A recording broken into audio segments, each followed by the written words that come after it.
Good morning and hello. It is Friday, September 17th. I am Kenny Polcari, your host of the party, and here's today's morning market commentary. Everything you need to know. What's happening, what's going on, what did the market do, and what are investors feeling, right?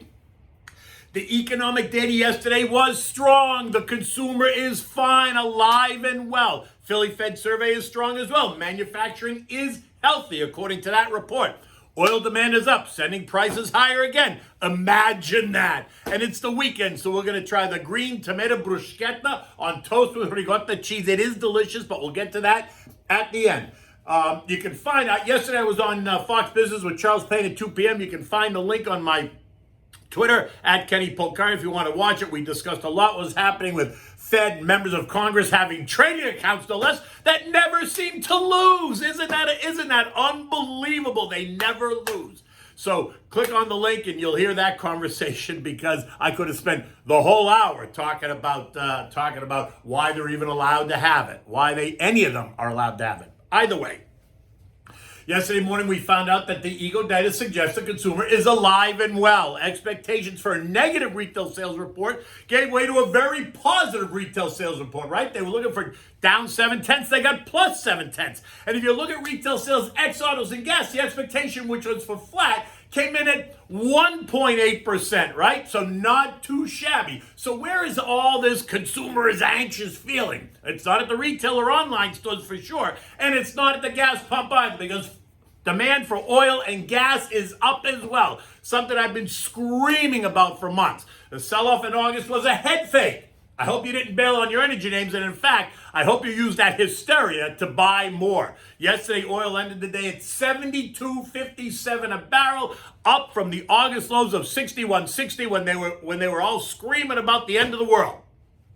In addition, the Empire Manufacturing and the Philly Fed surveys, Philly Fed was yesterday, Empire was a couple of days ago, they were also stronger than expected, and that speaks directly to the state of manufacturing in those parts of the country. So it feels okay, right? It feels good. Yet, stocks struggled a bit. By the end of the day, the Dow gave back 65 points, the S&P was off 7, the NASDAQ was up 20, the Russell down 2, and the transports were up 35. And why is that? Because all the good data is priced in. Investors, though, remain concerned about what is next for the Fed, what's next on Capitol Hill in terms of taxes and spending, what's next for the European Central Bank, what's next for the Bank of England, what's next for the Reserve Bank of Australia, and the list goes on, because there's plenty of central banks around the world. They're going to need to start to move and pull back, right? But we'll see. Look, we're 5 days away from the next FOMC, Federal Open Market Committee meeting, which is our Fed meeting, and we're wondering what the commentary is going to be at that press conference, which starts at 2:30 p.m. next Wednesday.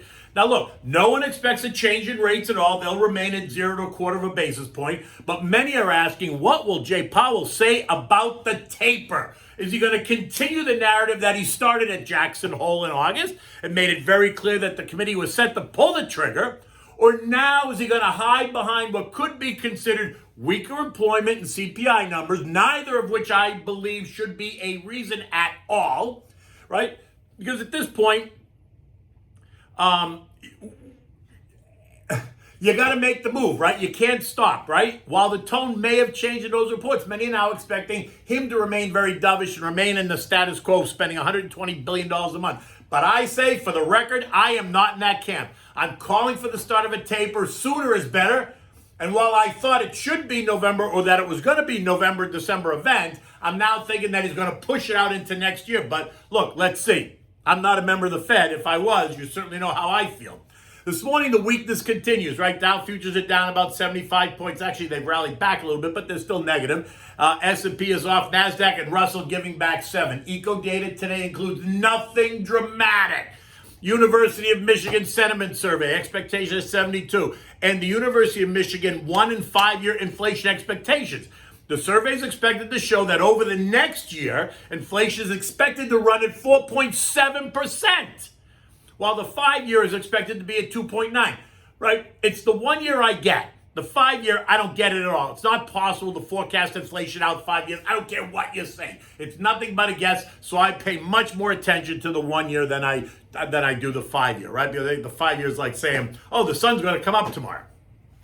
European markets are all just below the unchanged lines, all down about 0.1%. Nothing dramatic. Eurozone inflation rose to 3% year over year. It's a 10-year high. UK retail sales fell 0.9% month over month versus the estimate of a gain of 0.5%. German elections are Sunday, September 26th. Germans are going to elect members of the 20th Bundestag, which is the same as we elect members of Congress. Remember that Angie Merkel is going to be out, but she will not be forgotten. She's right up there with Maggie Thatcher. Surely Netflix is going to be producing an Angela Merkel rise to power story, so sit tight because that'll actually be one to watch, I'm sure. There wasn't anything really dramatic yesterday at all, right? That happened in the markets. It was a holiday as well, so that added to it. The 10-year Treasury ended the day yielding 1.33%. Gold tested 1750 as I suggested it would, and is now trading at 1765.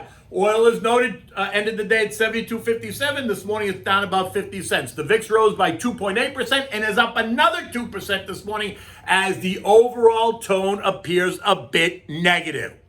Bitcoin continues to trade at 47,500. Ethereum's at 3,400. There's no real change there. It's finding kind of stability right there. The S&P ended the day at 4473 as it continues to churn and consolidate.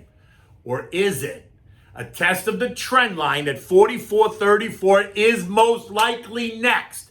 A look at the chart suggests that right now it's holding, but if we test it and the buyers choose to back up, then will the sellers become anxious or will they stand pat? This is a key level to watch. A failure will give the algos a reason to turn up the heat and send prices lower, all while the buyers are alive and well, but they'll just pull back to see how anxious the sellers get and expect them to lower their bids. Makes perfect sense why stand in front of a moving train. Remember, you can text the word invest to 21,000 on your cell phone. You're going to get my digital business card delivered right to your phone. Feel free to download it right into your contacts. Got my email, my text, my email address, my phone number. Feel free to reach out. Call me. I'm always happy to discuss ideas, concerns, thoughts, planning, whatever you want. You know, you can follow me on Twitter at Kenny Polcari. On my Instagram is KennyP1961. You can also find my daily videos on my YouTube channel, Kenny Polcari Media. But if you're watching this, you know that, so I don't need to reiterate that. So what's for dinner today? This is kind of a side dish, right? This goes with what I was talking about all week, the big dinner that we cooked on Sunday. This is a green tomato bruschetta on ricotta toast, right? So here's just, like I said, it was a dish that we made on Sunday. It was a side dish to go with, complemented the pasta, the halibut, the roasted vegetables, right? It's regular bruschetta, except you use ripe green tomatoes, so it looks very different, but it tastes just as good. Now, yeah, these tomatoes were homegrown, and they don't turn red like regular cherry tomatoes. They are green, and they are supposed to be green. So for this, you need those green cherry-sized tomatoes. I don't really see them in the store that often. I think you have to home-grow them.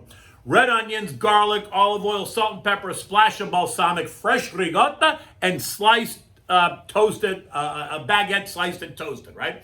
You're going to dice the tomatoes, the garlic, and the onions. You're going to mix those all together. Season with salt and pepper. Add a splash of olive oil and a splash of balsamic. Not a lot, just a splash.